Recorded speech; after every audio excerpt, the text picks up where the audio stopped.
The grand hall of the alien council was quiet. Tall columns of blue metal reached up to the ceiling, shining faintly in soft light. Creatures of many shapes and sizes filled the chamber.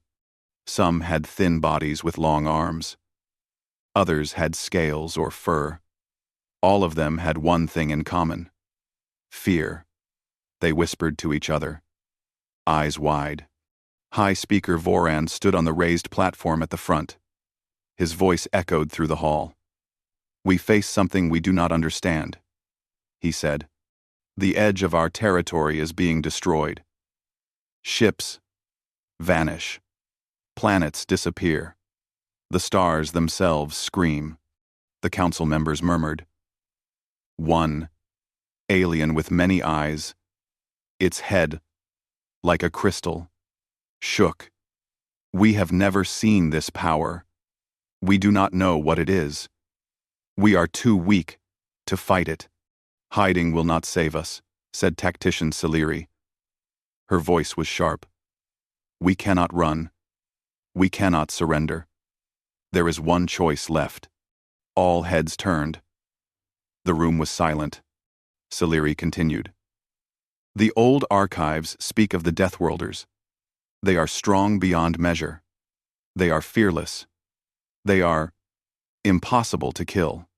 Legends say they come from worlds so harsh that nothing survives easily. Even machines fail there. We can call them to help us."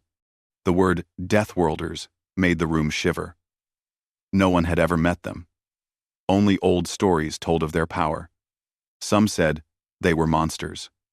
Others said they were heroes of destruction. Everyone agreed on one thing: they were dangerous. Voran looked down at the council. "You know the risk. The beacon is sealed for a reason. The last time it was used, it nearly destroyed the world it called them from. Yet we face something worse. If we do nothing, our civilizations may vanish." A council member, a small alien with feathered wings, cried out, "We cannot summon monsters. They may destroy us all." "Perhaps," said Celery calmly, "or perhaps they will save us. We cannot know until we try." The council debated. Some wanted to hide in the inner worlds. Some wanted to surrender to the unknown force. Some wanted to try the beacon. Voices rose and fell, heated but cautious. Finally, the vote was made. The council agreed. The Deathworlders would be summoned. High Speaker Voran nodded. He turned to the technicians waiting in a side chamber. The chamber was cold and dark, filled with metal rings, crystals, and cables. Strange symbols glowed faintly on the walls. The beacon had not been touched for centuries. Its last activation had nearly burned the planet's energy core. "Begin the ritual," Voran said. The technicians worked quickly. Energy flowed into the beacon. Sparks danced across the metal rings. Light flashed. The room shook. On the far side of space, in a quiet part of human territory, a small research ship drifted near a dark nebula. The ship's name was Frontier Dawn. Inside, Ethan Cole was crouched under a panel, twisting a cable into place. Sparks flew from a loose wire. He laughed. "Careful, Chris. If you touch that, you might blow us all up." Chris Taylor, sitting in the communications chair, grinned. "I trust you more than anyone, Ethan. Mostly because I like to live." Megan Lee leaned over her console, eyes wide. "I'm seeing life readings in the nebula. Unknown. Very strange. This could be amazing." Laura Price, the fleet captain, sipped her coffee and frowned. "Strange readings. Yes, but we have a schedule to follow. Don't let your curiosity get in the way of safety." Everything felt normal. Quiet. Routine. Suddenly, alarms blared. The ship shook. Lights flickered. The panels where Ethan worked sparked violently. "What the?" Ethan shouted. He tried to steady himself. The cable he had just twisted glowed red. Systems We're failing. Chris's screen went blank, then flickered back. Reports coming in from everywhere. The nebula. It's changing. It's like gravity is pulling us somewhere. Laura stood quickly. All hands. Report. Damage status. Ethan scrambled to the bridge. We're being dragged, Captain. Something massive is pulling us. Megan's console blinked wild readings. I don't understand. These signals. They're unlike anything I've seen before. It's like someone or something is calling us. Laura's face hardened. Prepare emergency protocols. Shields up. Engines full reverse. Chris, try to trace the pull. Chris typed quickly. Coordinates are impossible. Nothing in this sector should be here. The pull? It's coming from nowhere. The alarms shrieked. Lights in the cabin blinked off. A blinding light filled the ship. The walls seemed to stretch. The stars outside the windows warped into long streaks. The frontier dawn shuddered violently. Ethan held onto the railing. Laura gripped her chair with both hands. And then, suddenly, everything stopped. Silence. Lights stabilized. The stars outside looked strange, unfamiliar. Alien constellations glimmered where human ones should have been. The nebula had vanished. Frontier Dawn was alone in a strange sector. Status? Laura asked. Her voice was steady, though her hands shook. We're alive, Ethan said. But we're not where we were. I have no idea where we are. Megan scanned the sensors. Hundreds. No. Thousands of ships. Alien signatures. Surrounding us. Laura's eyes widened. She leaned forward. We are not alone. Far away, in the alien capital, the council watched the main displays. The beacon had worked. Something appeared in space where it should not have. A small human ship, lightly armed and fragile-looking, hovered near their capital. Voran stepped forward. He could not hide his shock. It is real. The Deathworlders have come. But they are small? Weak? This is impossible. Saliri's eyes narrowed. Perhaps they hide their power. Perhaps they are more dangerous than the myths say. The room was tense. Alien council members whispered, voices tight with fear. They had expected monstrous creatures, bristling with weapons, ready to devour worlds. Instead, they saw a small, unarmed research vessel. Admiral Torvan, commander of the alien fleet, frowned. We must assume the worst, he said.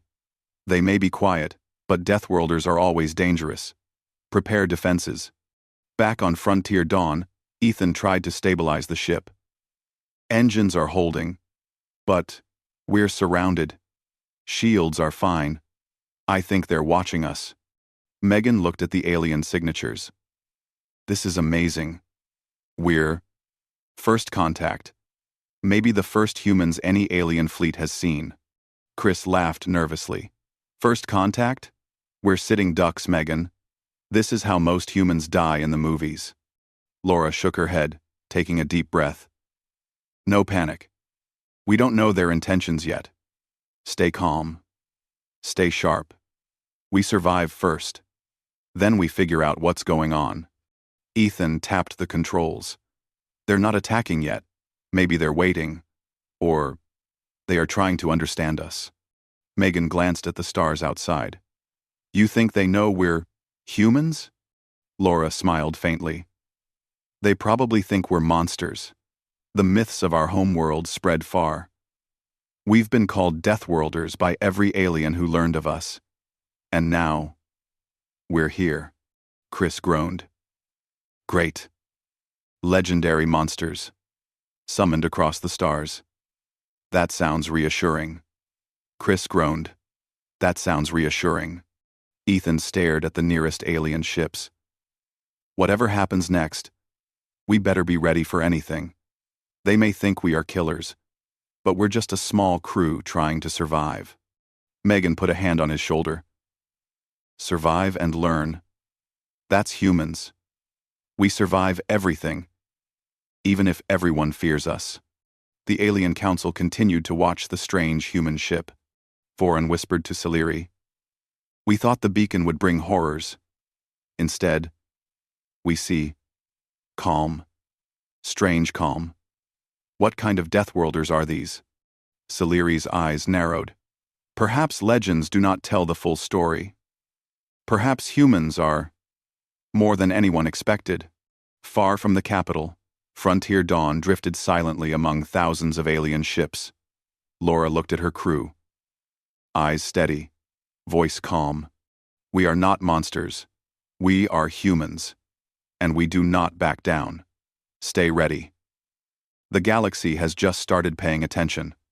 Ethan smiled faintly. So much for a quiet day in a nebula. Megan laughed softly. Quiet days are rare for humans anyway. The fleet watched them, unsure. The beacon had summoned the myth. The myth was small, fragile, and human. Yet, even in stillness, something about them made the alien fleet uneasy. And somewhere deep in space, the real adventure was about to begin. Fr. Frontier Dawn floated in strange space, surrounded by thousands of alien ships.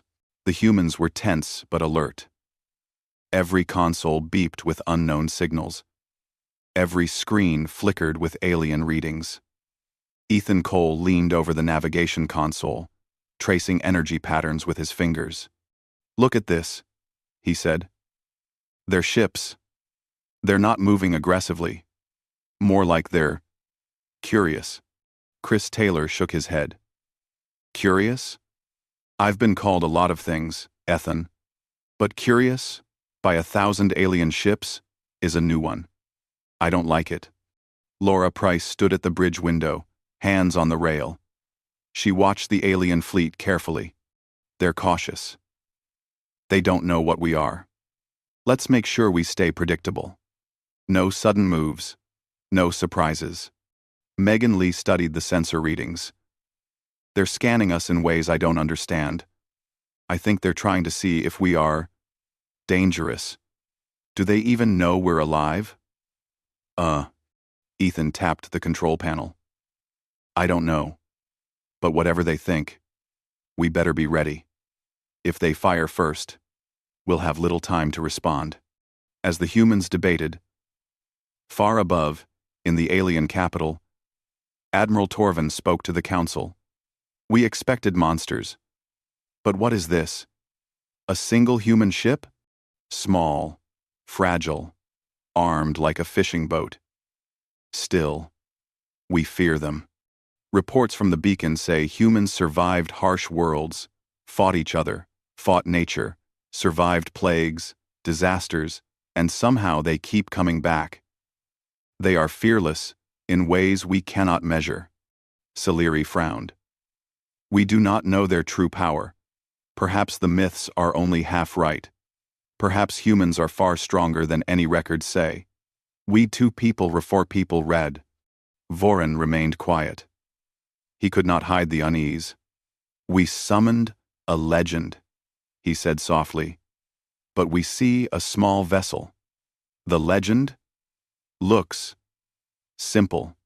Back on Frontier Dawn, Megan leaned over her screen. I just translated part of their communications. They called us Deathworlders. They expect monsters. That's why they are cautious. Chris made a face. Deathworlders. Great. Legendary monsters. Just what I wanted to be today. 2-7. Ethan laughed nervously. We are not monsters, but they don't know that. And right now, curiosity might be better than anger. Laura nodded. Keep calm. Make no threats. Observe first. We are humans. Our strength is patience and planning. Ethan ran another scan. Their ships are sending probes. Tiny drones, not weapons. They hover, measure, scan. Maybe try to communicate. Signals are strange, but patterned. Megan leaned closer. I can try translating. They might be trying to talk. It will take time. Suddenly, the bridge shook. Alarms flashed red. Chris called out. Incoming message. Repeating in alien frequency. They are trying to communicate directly. Laura activated the universal translator.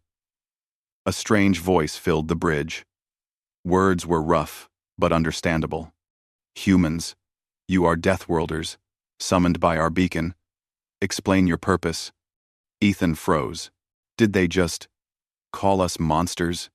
Megan smiled faintly. Laura stayed calm. Prepare, reply. Simple words. Tell them, we are humans. We do not mean harm. We seek understanding. Chris typed quickly. Sending now. Hope they get it right. A moment later, the alien voice returned. Humans. Fragile.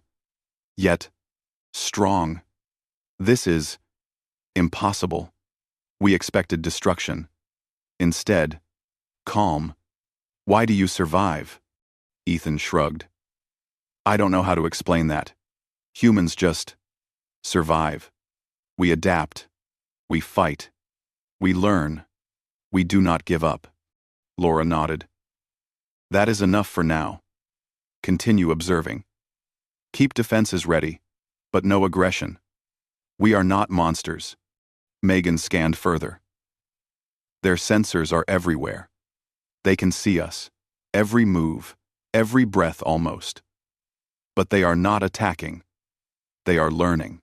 Chris groaned. Learning. Great. I feel like a lab rat. Ethan looked at him and grinned faintly. Better a lab rat than breakfast.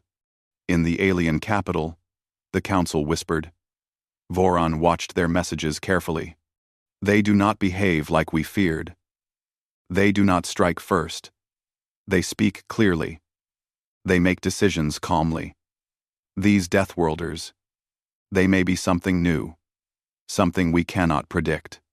They speak Klaus. End quote. Saleri frowned. They survive everything. Even here. They show courage. We must respect that. Perhaps more than any other species we have known. Torvan spoke quietly to his officers. Prepare a message. We must ask for guidance. If the humans are as legendary as the myths, they may teach us how to survive what comes next. Back on Frontier Dawn, Laura gathered the crew in the small briefing room. They fear us, Laura said calmly.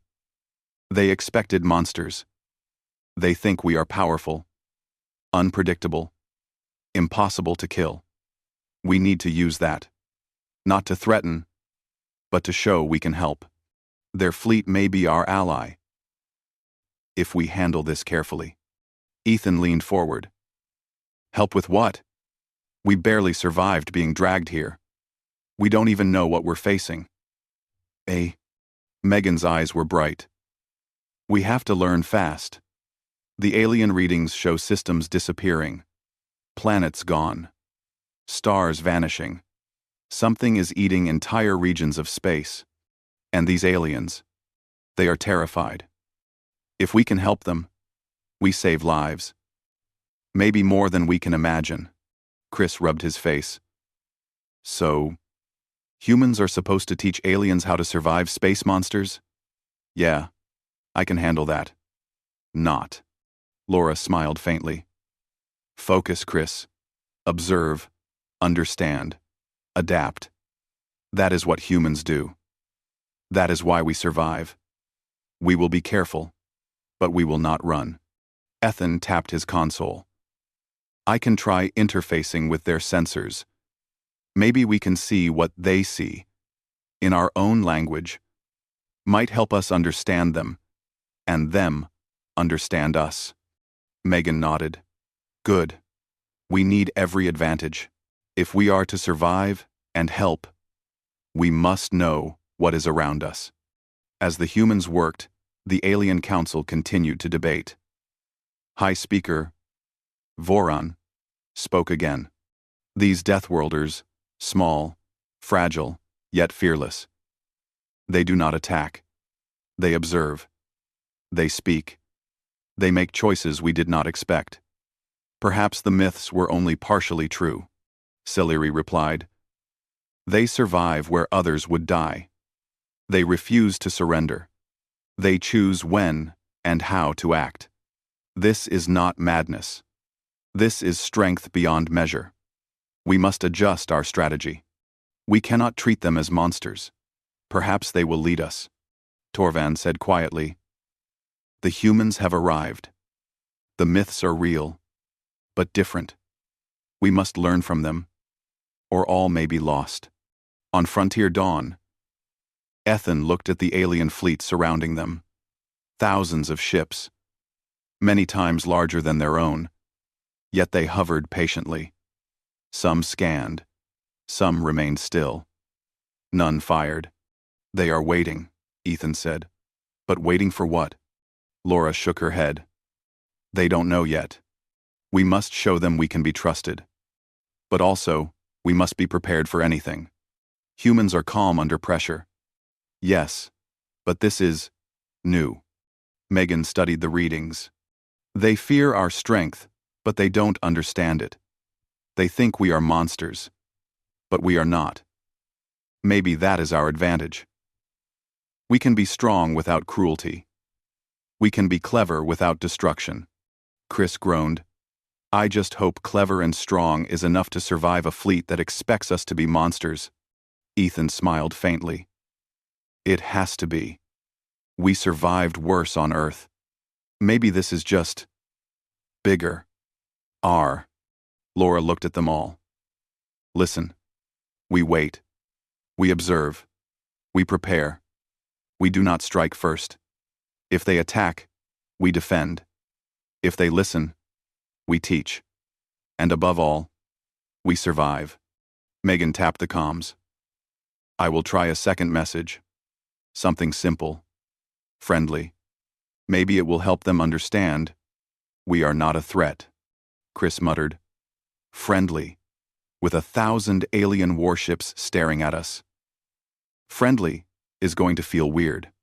Laura smiled faintly. Sometimes, the right choice is the hardest one. Humans survive because we make the hard choices.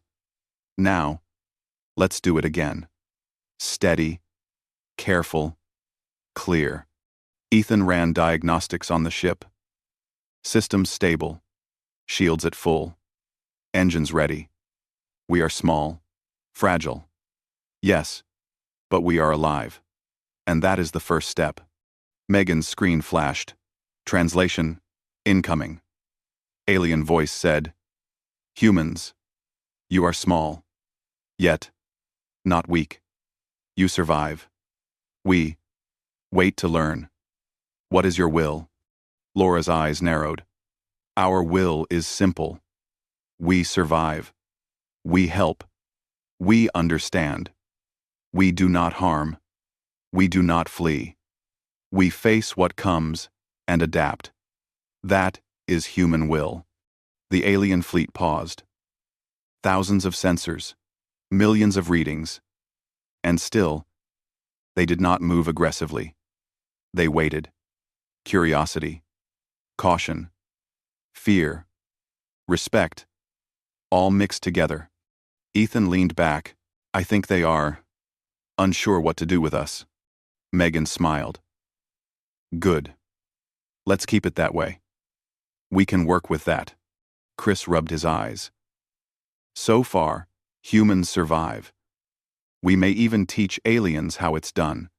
Laura looked at the stars outside the window. Yes, we survive. We survive. And maybe, just maybe, we change what they thought about humans forever.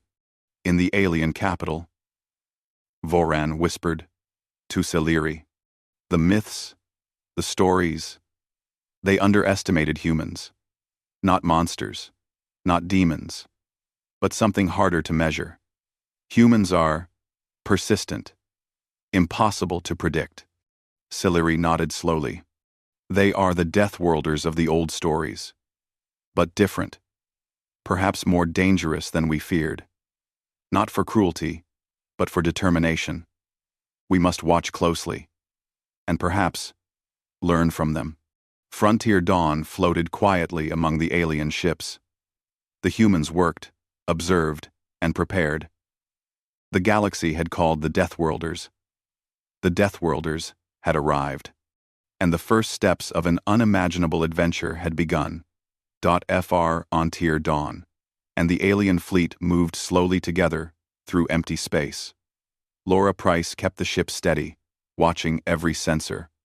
The humans were no longer alone. Now, several alien ships hovered near them, sending small signals, scanning, but not attacking. Ethan Cole studied the readings on his console. They're watching us closely. Every move we make, they record it. I think they're trying to understand how humans survive. Megan Lee leaned over his shoulder. Or maybe they're learning how we think. Humans are unpredictable. Even calm humans are unpredictable. Maybe that scares them more than strength. Chris Taylor shook his head. I still don't like it. Thousands of alien ships, all staring at us like we're some lab experiment. Feels weird. Laura smiled faintly. We use it to our advantage. They expect chaos, monsters, rage. We show calm, patience, and intelligence. That alone may be enough to win their respect. Ethan nodded. I can start trying to interface with their systems. Not hacking, just observing. Maybe we can see what they see, in real time. It might help us understand them and what they fear. Megan typed quickly. Good idea. If we understand their sensors, maybe we can communicate better. Show them we are not a threat. Maybe even help them. Chris groaned. Help them? They're the ones supposed to be afraid of us. Not the other way around. Laura turned to the crew. We are humans. We survive by adapting. Sometimes that means helping others, even if they are stronger. We do not attack unless necessary. We do not flee unless survival demands it. Now, observe and learn. We survive first. Then, we act. Far above, in the alien capital, the council continued to debate. High Speaker Voran spoke quietly. They are different than the legends. Small, fragile, yet calm, fearless in ways we cannot measure. They do not attack. They do not strike first. What are they planning? The Lost. 1. Sillery frowned. Perhaps they are not planning anything. Perhaps their strength is in observation, in patience, in calculation. The myths told of monsters who destroyed entire worlds. These humans, they survive. That may be their power. Impossible to destroy, because they do not make mistakes. Thanks for watching. Thanks, Graham. Thanks. The 41. Admiral Torvan whispered to his officers. We must be ready. But we cannot underestimate them. The humans have arrived. The legends are alive. They are Deathworlders. But not, as the stories said. More intelligent. More dangerous, in ways we do not yet understand. Back on Frontier Dawn, Ethan leaned over his console. I think I can link our sensors to theirs in a limited way. We won't interfere with their systems, just watch what they see. Might help us plan next moves. Megan nodded. And I can translate the signals we receive.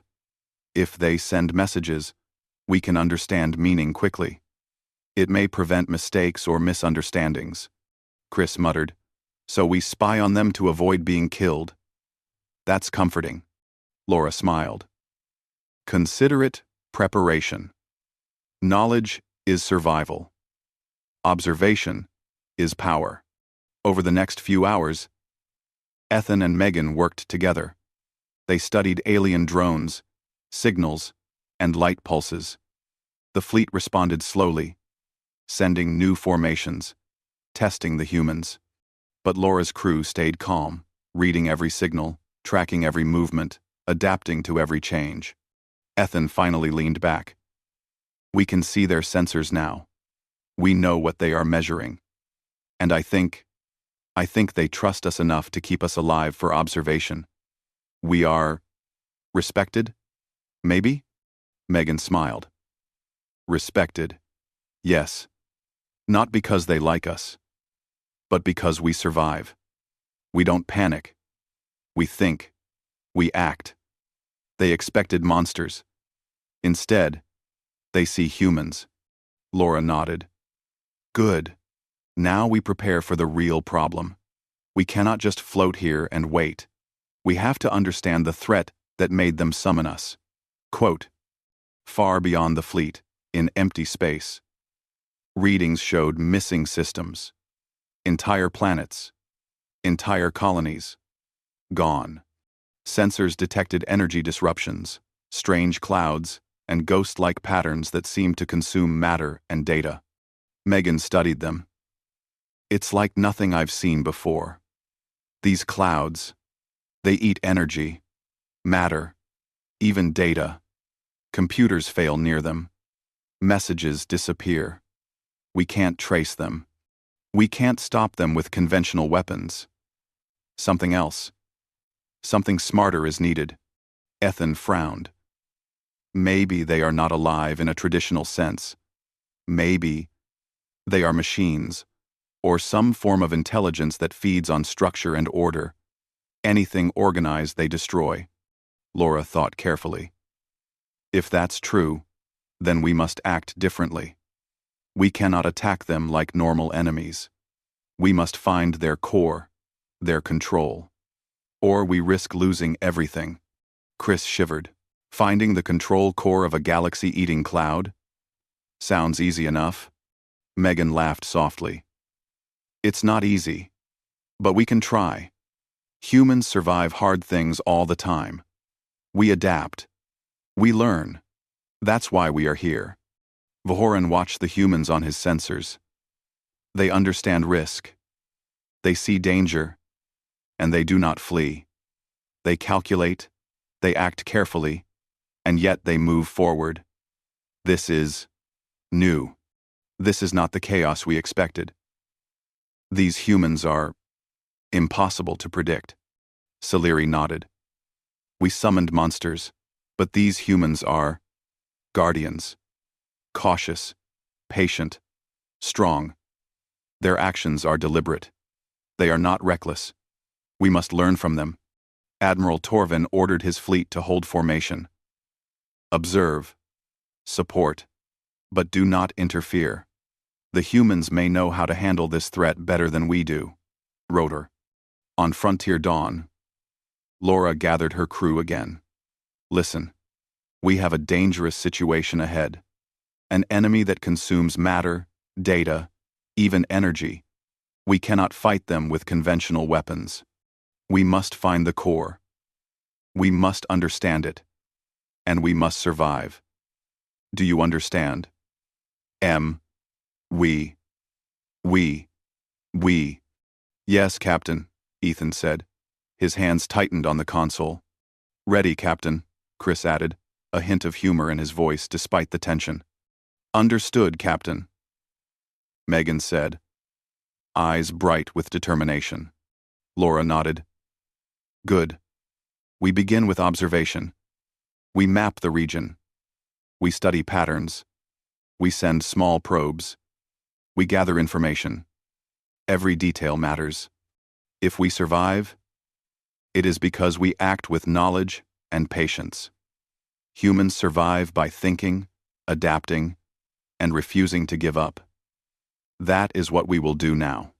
Ethan launched a small probe into the strange energy field. It blinked, flickered, and then went silent. Probe lost, he said. It vanished. Megan frowned. We need a new plan. Normal signals do not work. We need mechanical backups, analog devices, things the cloud cannot erase. Laura nodded. Build them. Prepare them. Every tool, every plan, must be simple, reliable, and replaceable. Humans survive because we have backups for everything. We will survive this the same way. Chris groaned. So far, everything is either impossible or terrifying. Sounds like a normal day for humans, I guess. Ethan smiled faintly. Exactly. And that is why we survive. Far above, alien officers whispered among themselves. They plan, they calculate, they adapt. This is not madness. This is skill. Perhaps we have underestimated humans. Perhaps they are the real Deathworlders. Saleri nodded. We summoned legends. We expected fear and destruction. Instead, we see intelligence, patience, and survival. These humans may change the way the galaxy sees our species forever, Torvan added quietly. We wait. We observe. We learn. The humans face the darkness, and we follow. Perhaps this is how we survive. What comes next? As Frontier Dawn continued to map the area, Ethan, Megan, Chris, and Laura worked side by side. They sent mechanical probes, studied energy patterns, and adapted to the strange clouds. Each obstacle was met with calm determination, each setback with careful analysis. Laura looked at her crew. Remember, humans survive by learning, by adapting, by refusing to give up. The galaxy fears us as Deathworlders, but the real strength is in our choices. We survive because we think, and we act carefully. Megan nodded. We adapt. We find solutions. We make plans that no one else would think of. That is why we are here. And that is why we may succeed where others fail. Chris smiled faintly. And that is why we are alive. So far. Ethan glanced at the readings. I think we understand enough to make a first move. A calculated move. We will probe deeper, carefully. We will gather data. We will survive. And maybe we can stop whatever is consuming the stars. Laura smiled faintly. Exactly. Humans survive. The galaxy has called us Deathworlders. We have answered. And now, the real challenge begins. The alien fleet watched from above. Thousands of sensors, millions of readings, and still, the humans moved with calm purpose. They did not panic. They did not flee. They observed. They calculated. They acted. Voran whispered to Saleri. The legends underestimated them. Humans are not monsters, not demons. They are something more. They survive everything. They adapt to any situation. Perhaps they are unstoppable. Saleri nodded. We call Deathworlders. What we see is more than myth. They are alive, intelligent, brave, and clever. We will follow. We will learn. And perhaps we will survive because of them. Frontier Dawn moved slowly into the unknown, preparing for the challenges ahead. Humans observed, learned, and adapted. The galaxy had summoned the Deathworlders. The Deathworlders had arrived. And their first true test was waiting.